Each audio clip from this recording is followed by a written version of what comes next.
Oi you, it's time for another episode of Dorothy and the Dealer. Let's tune into the conversation.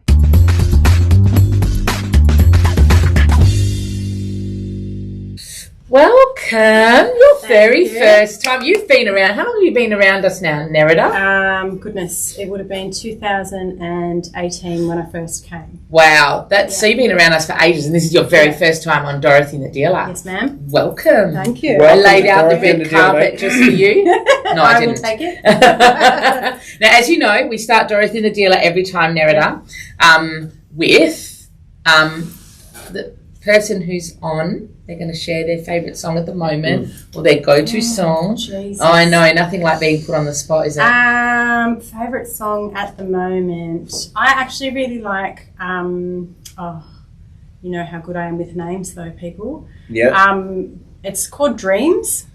And it was actually one of the American Idol. A girl came on for that and she sang it, and it's just. Is it like beautiful. it's not the Fleetwood Mac version? Not that. Okay. No, I'm sure we can get the link and put it onto the bottom of the podcast. That's probably going to be faster than me trying to remember this girl's name. You sing it? But no, I didn't sing it. Oh my God! Come on. No, I just love it because it really talks about how we all have these ideas, these visions, and these dreams when we're kids, right? And we all play imagination, and we all think that we can be the astronauts, we can be the superstars, we can be everything that it is that we want. And then by the time we're 18, it's kind of bred out of us a little bit. Right. And then we hand our power over and we go and do the safe thing. Right. And it's about coming back into that space of following your dream and following your love. So and it's in this beautiful song. I want to listen to it now. Yeah, I'll share it with you. Okay, cool. There's something to be said about that breeding, don't you think? Breathing. Oh, the breeding.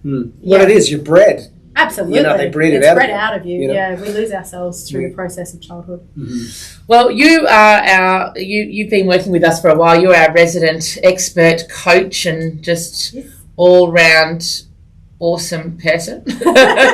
We just Gabby put up a post yesterday of just listening to you on the phone, like her face when she just listens to you on the phone in awe of you, and you just have a great way of communicating with people. I think it's good to share your story, share some of your expertise as well. Yeah.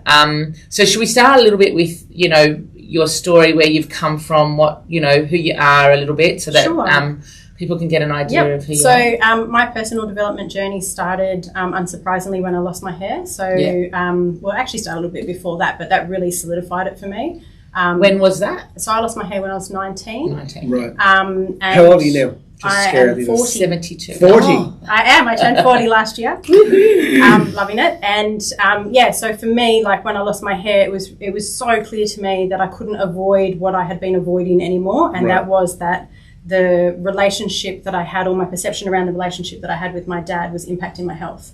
Right. And because he was actually living overseas, and I was visiting him when it fell out, and I just knew there was a connection there. I just knew it.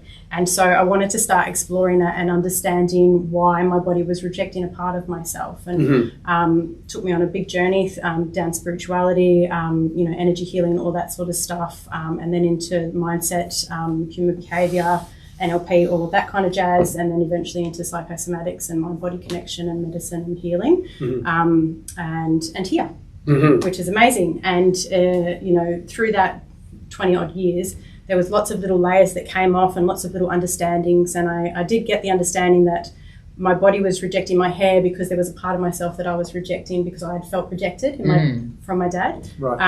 And so that was manifesting through my body, and but then I couldn't figure out what the antidote was for a while. Eventually I got it, which was unsurprisingly acceptance. Yeah. So you realised you were having some issues with dad. Yeah. And you saw things, you said, repetitively cycling, and then you saw something kept happening. So you'd get money, you'd lose money. You'd get money, you'd lose money. 100%. And it wasn't just financially. So the financial thing really did my head in. It was really, really frustrating for me because I knew that I had the capacity to earn money. I knew that had something to give to the world, and the fact that I wasn't able to stabilise my finances was actually impacting my capacity to give, Right. and that was doing my head in. That was Right. actually probably one of the most painful parts of it. That's an important point. The fact that the fact that you can't get the cash in or stabilise it means that you can't be effective at helping people. 100%. Well, Because the receiving is you can only receive to the degree you know that you're capable of giving, and that if you know that you're there and you can't work this part out. And I was so focused on like getting food on the table, like paying for rent, paying my bills, and in fact there was time periods through there that I couldn't do any of that on my own. You know what I mean? So it was survival mode, and when you're in survival mode, how do you give to other people? You can't. So everything that I had was given to my kids and given to just the absolute basics, just getting the basics done. So I got really resourceful through that period of time. So that was one of the pain points that I was hitting. The other one was my relationships, really. Yeah. So the relationship that I had with my kid's dad was tumultuous is a kind word for it. It was very extreme. And, you know, we'd have a lot of passion and a lot of excitement and a lot of adventure, but also a lot of conflict and a lot of control and a lot of degrading one another, right? And I just both extremes. And that's how I was living my life for a long time. It was all or nothing, right? And so I knew it was all a reflection of me. I just didn't know how to shift the bloody thing. And I didn't know what the missing piece was for me in it. And so I wanted to sort those two areas specifically out because they were really impacting everything. And I had met a man who I now live with and love very deeply. And he actually recommended you guys. Oh. And he was like, because he saw my financial situation, he's like, get along to Mastermind Money, Nerida, Jesus Christ. And so I did. And I attended Relationships and You about a year later.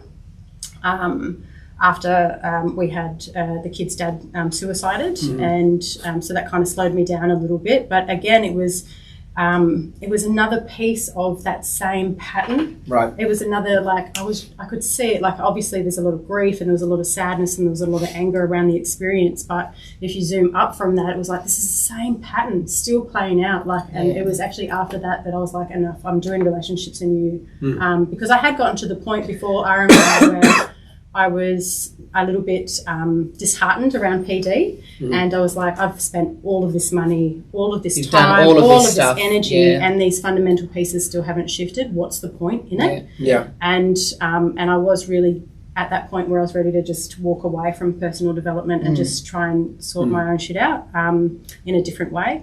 And anyway, so I attended Relationships and You and worked on my dad. And obviously I'm not going to talk about what goes on in the room there, but what I will say is I walked out of that room completely clear with my dad, knowing 100% that my dad never left.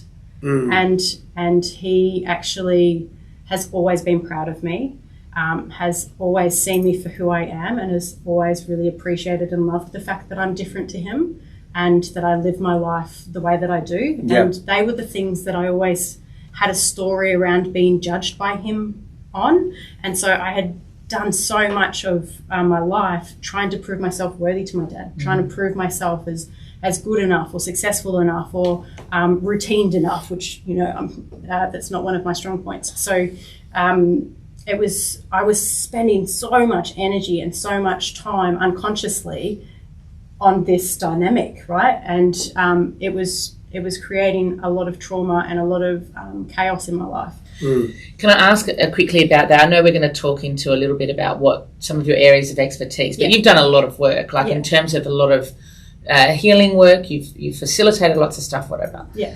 What do you think is the core difference between what you had done before and Relationships and You? Like, what was the moment like for you? But what was the core difference between anything else and this? Because that, to me, as much as I know how powerful it is, it's very difficult to put that into words sometimes. Yeah. So having other people explain it in their own way might help. And just so I can add some context as to why we would say that, it's not, first off, it's not to,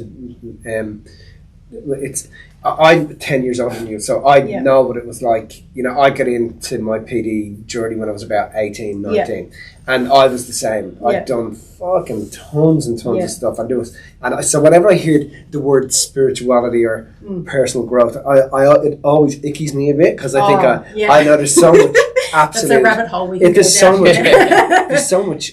I mean, Yeah. people with the best of intentions, but just shit out there that really gave it a shitty name. Yeah. And then, there comes a point where you go, okay, now Something's here's gonna give the you. fucking real work. Yeah, you know? and this is part of it, right? So for me, like what I had done before, there is absolute validity to it, and I got stuff out of it, and it can be really beautiful and transformational. But there is a huge part of the community in that space who are doing that work, who are also outsourcing responsibility of their life to that work, right? And so they're not actually grounding in the lessons into reality. Like we're here in this physical form, having this physical experience, and we need to honour that as well. But also that goes deeper, like living in Western society in a system. 100%. You're in the fucking system. Yeah, so you can't escape it. I tried. No, that's right. I tried. Definitely. We had 100 acres out with no electricity, no nothing, and you need a system. There's no escaping from that. Yeah. But to answer your question, I think the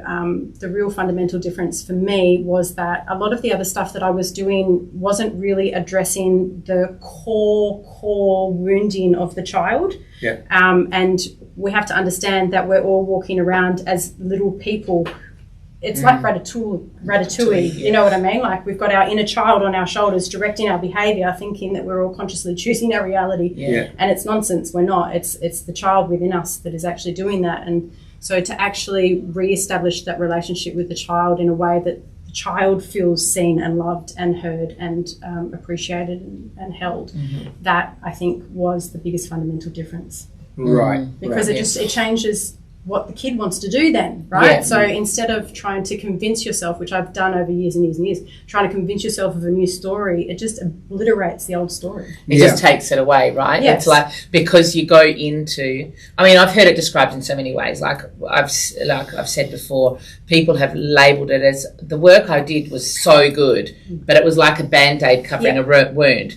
Whereas doing this made you realise there wasn't a wound. There is no wound. There's no wound, right? Yeah. But you've just also described it in a different way. It's like, well, we're out here trying to sort things out. But if you can go to that core of what's actually going on, and you can see that little girl, even though your conscious mind is saying she wasn't loved, she was rejected, she was abandoned, or whatever. Yeah. If you can actually go and see that none of that actually happened, that it was a story you made up, and was it painful and did it hurt at times? Absolutely, but it wasn't the full truth. And when you can see the full truth in that, everything changes. Absolutely. And like even just talking about it, like my whole nervous system just goes, do you know what I mean? Like it just takes this weight off, and all of the energy and effort that we put into trying to justify our existence is no longer required. Yeah. And we can just It takes so much energy to do that. It's freedom. I think the fact that people treat the secondary, they treat the ailment and not what the cause was. Yeah. And then when you look at what the cause was, you see that there was no cause. There actually was no wound.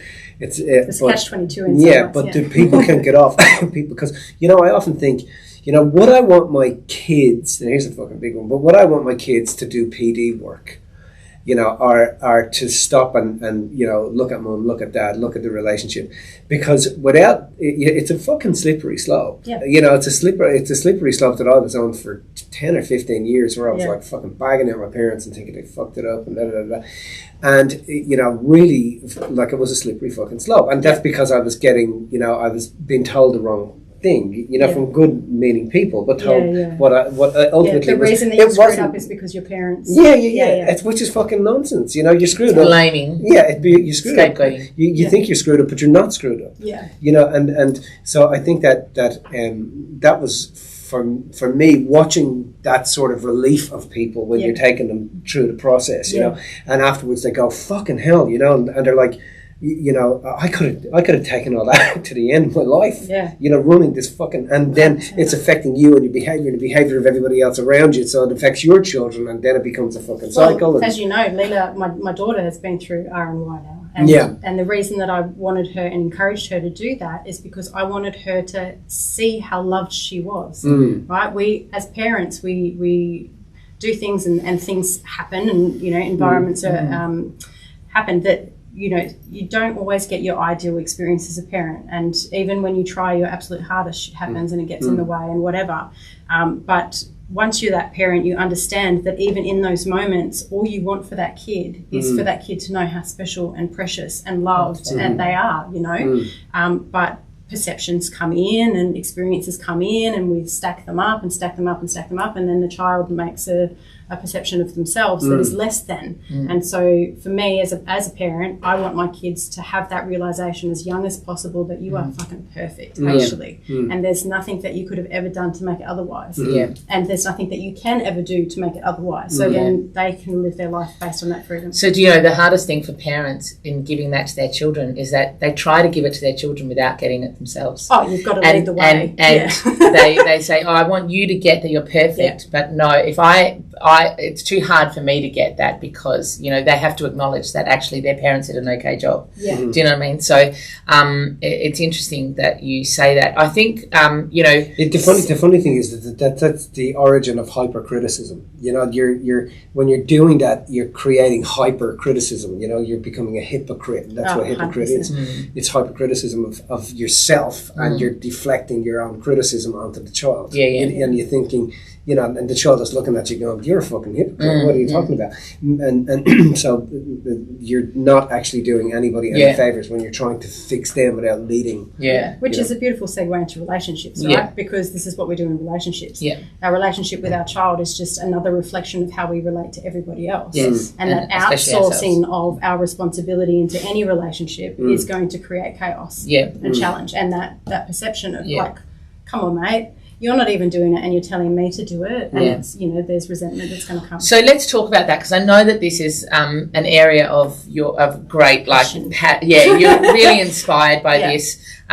You've put me onto a couple of great people to listen to in this space, but let's talk a little bit about even why you love this area and why you love talking about it so much. So for me, as I mentioned, my relationship with the kid's dad was very tumultuous, and I spent most of that relationship going, if you just sort your shit out, then we would be fine. I'll give you whatever money you need, just you sort your shit out. I'm completely fine. I ain't got nothing to worry about here. I'm fucking an angel, Nothing to see here. Nothing to see here. So it's always like, it doesn't matter what relationship, everybody's had it where they like, if that person changed, if that person wasn't that way, it'd be fine. Exactly, and it's so easy to fall into that, right? Super easy, because that's the story that our mind wants to tell us, and so we have to actually be really conscious around pulling ourselves out of that.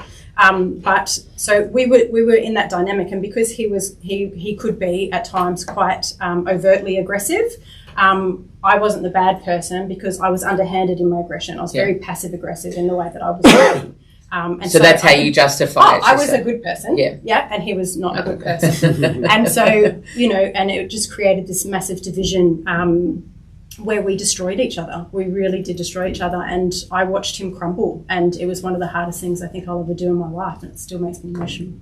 And it's a really, really horrible thing to love somebody deeply and for them not to feel it, for them not to be able to feel it. And, I tried so many different things in so many different ways, and I thought I was doing all of the right things, and inevitably it disintegrated in a really dramatic way. And I spent the next 5 years as a single person, partly because I didn't trust myself in relationship. I didn't trust that I would not betray my own needs, wants, desires, values, all of it for the connection point, because connection is one of my highest values.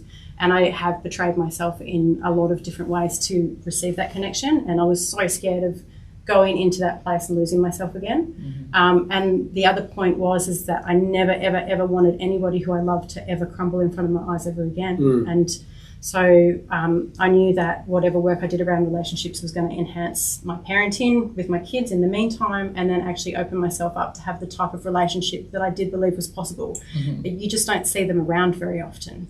But I am an eternal optimist, so that kind of gets me through some of the doubt that society brings. And it was interesting because in that time, a lot of people would say to me, Nerida, your standards are way too high. This is why you're not getting a partner. And I'm like, mate, if my standards are too high, I'm okay with that. I ain't dropping my standards to having that experience ever again.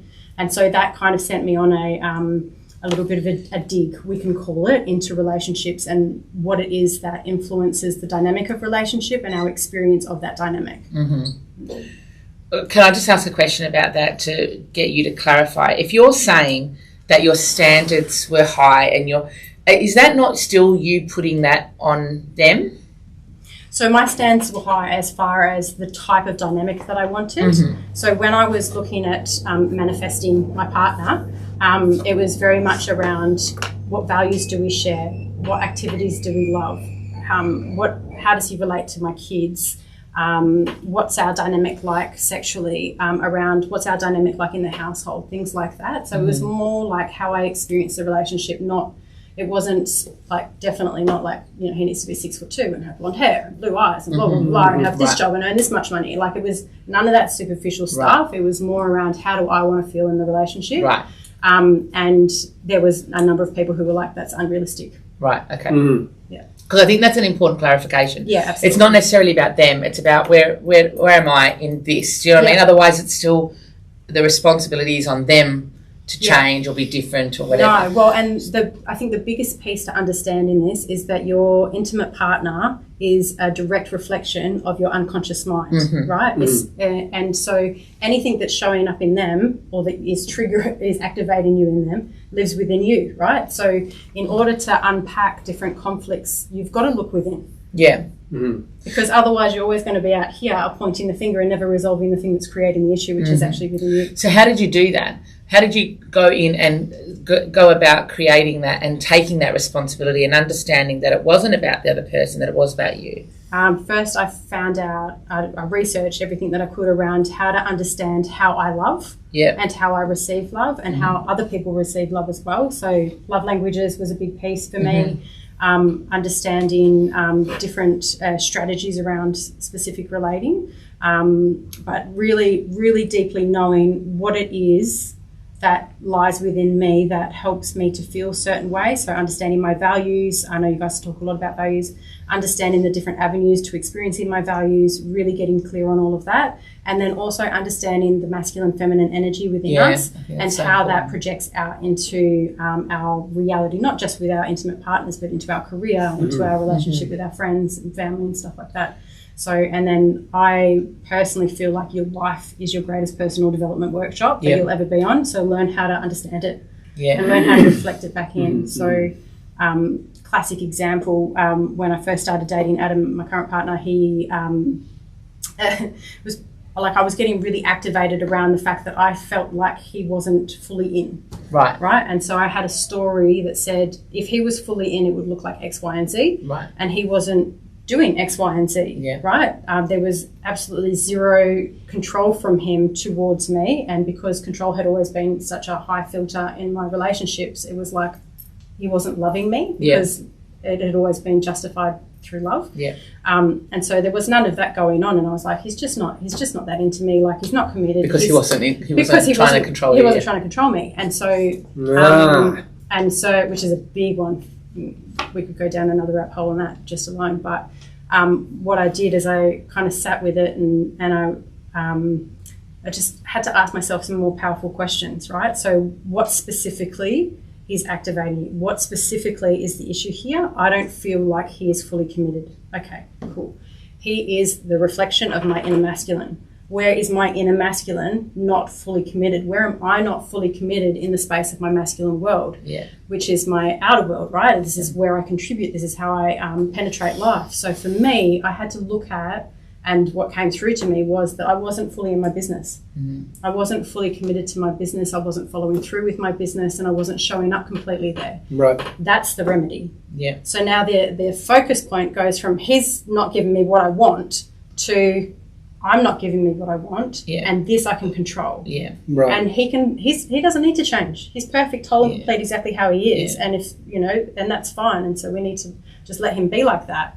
Obviously, as long as it's not creating other issues. But my focus point became, right, what am I actually going to do about my business? So you're using your relationship as a guide to your own inner work, 100%. As a guide to you saying, right, this is how I'm experiencing life in my partner or in your relationship with your kids or your relationship with someone else. It doesn't matter. But let's talk partner specifically. Yeah. So this is how I'm experiencing life with my partner. And what I think I'm missing out on here is actually trying to show me what I need to look at here and how I can actually do my own work. 100%. Right? So talk to me about the masculine and feminine and what you've learnt about that, because I've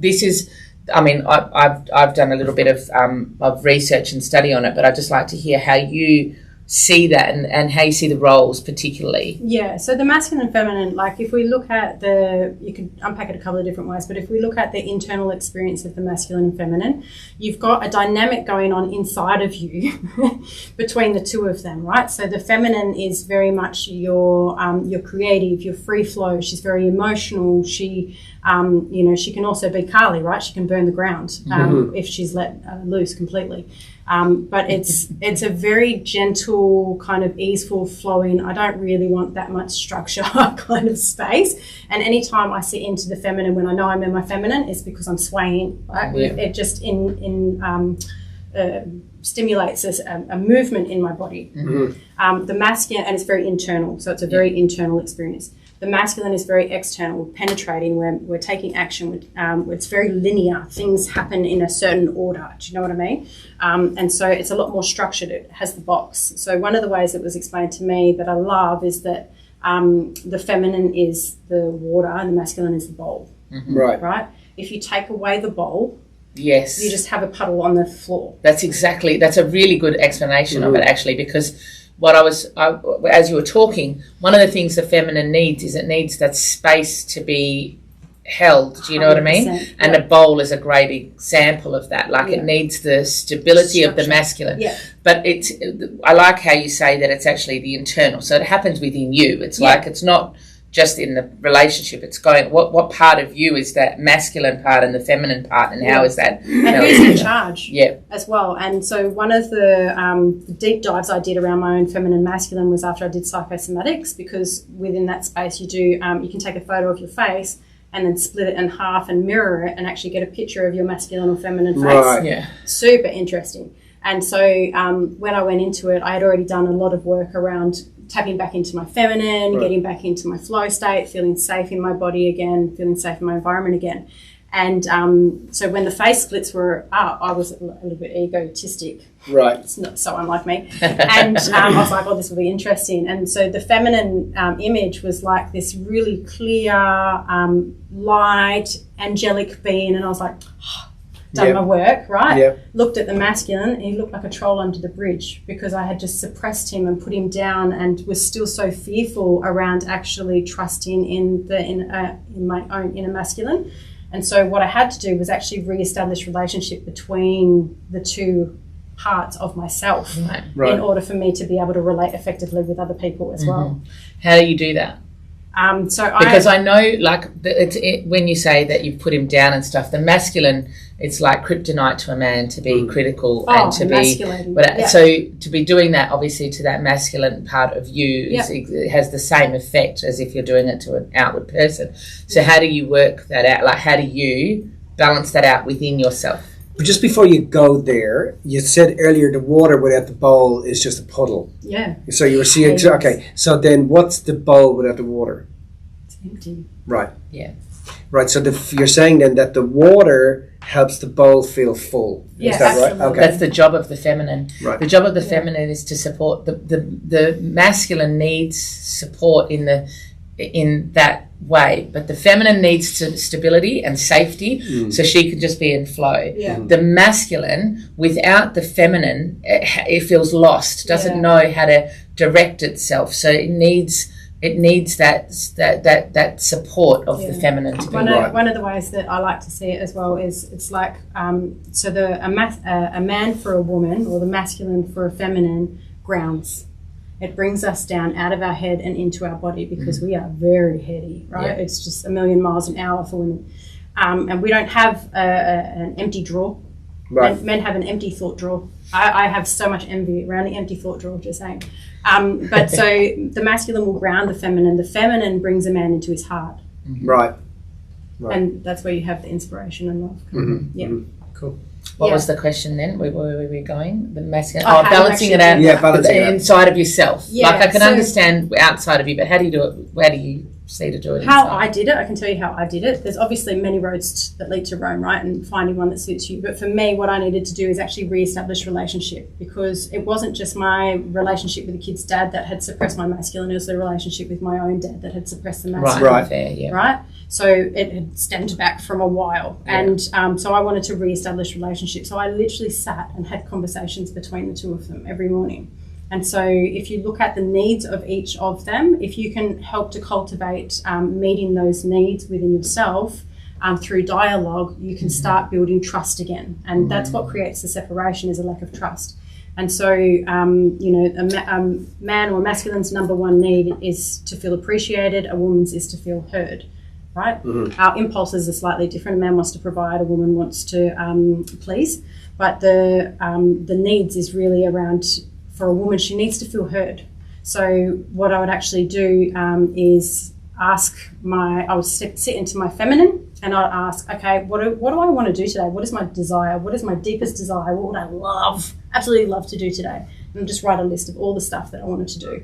And it could be far out, it could be strategic, it could be whatever, right? What would I love to experience in this day?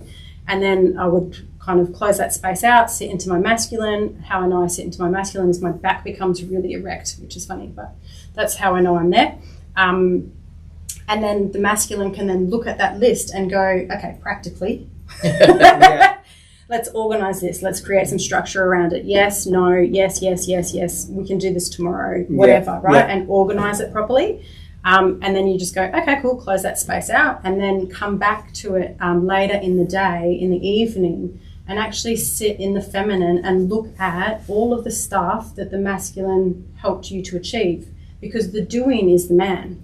The doing is the masculine, right? And so, and actually not just looking at it, but feeling how grateful you are for that experience and for the fact that you might have not actually felt in that moment to do that, because the feminine just wants to follow her feelings in the moment, right? Mm-hmm. Right. But the masculine is the one that will push you through and actually do the thing. And therefore, that gives the masculine the appreciation. The checking back in gives the masculine the appreciation. Exactly, and literally verbalise that. So I would sit into the gratitude of it and literally verbalise, thank you so much. I appreciate the fact that you pushed me through, and I'd speak to the specific experience. Right. I appreciate that you actually did that thing, and I'd go through the list, every single thing. Thank you. I appreciate you. Right. What do you think about a female, female who's more in their masculine, or a man who's more in their feminine? Well, as in, I'm not saying that it's a good or bad thing, but there can be levels, and it's kind of like that wounded part of ourselves. So we bring the other part up. Do you know what I mean? Yeah. What do you say? Is it still the same way to sort of have that conversation and have that connection? The same way. Yeah. I'll say two things. The first thing is, I don't think we're ever more in one or the other. Yeah, of course. It's just that we're more expressing one or the other, right? But the other part is that within that expression, we still want the same things, because they're primal. Right. So there's a part of your brain that can't switch that off, and that's a lot of the communication work that we talk about, right, is understanding those primal impulses that you can't control, and how do we actually navigate with them and through them and utilise them. And so these needs and those desires are the same. It's being heard impulses, and being appreciated, correct. right? Yeah. And so we all have that need, and so you can still work with it in exactly the same way. So I think then the key there is that what I'm hearing is that if you want that out there, the place it's got to start is in here, which is everything that we teach anyway. Yeah. But it's just, I think it's interesting to understand that, if you're presenting as feminine and you're a female, then you just imagine that, you're looking for the masculine out there. But no, the masculine isn't out there. It's in here, and vice versa. So you've got to be able to do those parts. You can feel that in people, right? Yeah. If somebody's at one of the extremes, you can feel it in it. It doesn't feel balanced. Yeah. And one of the things that I found really interesting is, after I'd been doing this work for a long time, people actually started commenting to me, you feel like you're in a really deep feminine, and people actually started commenting more on my feminine when I had balanced my masculine into it, because instead of being flighty and chaotic Right. And all of these things in my feminine, right? Because there was no structure. I literally couldn't say the word routine because I was so disassociated from my masculine, it hurt my brain. Right. And so when I was able to create that container, what it actually does is it doesn't just hold water, it holds your power. And the feminine power is next phenomenal. level. Yeah. So when you can contain that and then direct it with focus point with the masculine energy behind it, then you can create anything. I really love that. Yeah.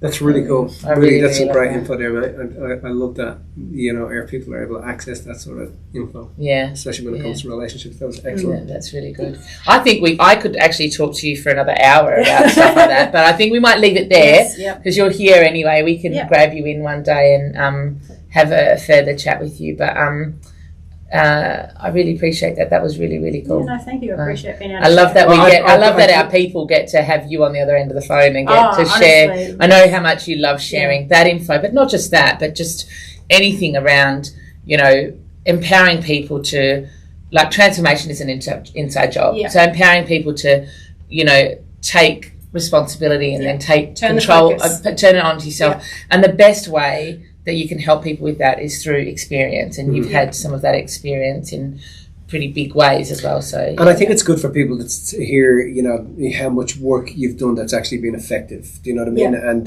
that they have access to be able to chat with you and be able to get some help with that stuff. Yeah. And you can definitely tell, from just talking with you now how much work you've actually done, which is magical. Great job. Yeah, no, my biggest thing is just keep showing up. When, you're hitting that edge and it's like, why is it not working? Keep showing up. Keep trying. Yeah. Because it's, you talk about this as well, that scattergun, like just keep on pulling the trigger, pull the trigger, Eventually you'll hit the target. Yeah, exactly. So you keep doing the work, and especially when you're doing the work that's as effective as it is with you guys, it's simply a matter of time. Yeah.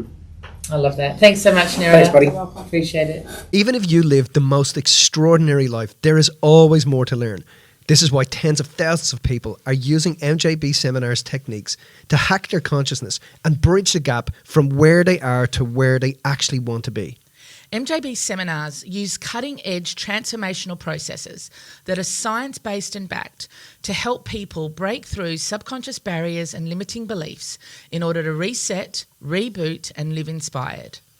If you'd like to know more today, Google search MJB Seminars Bridge the Gap, click on the first link and watch the video.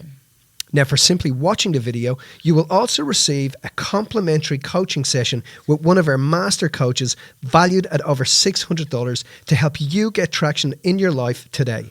Remember, live life inspired.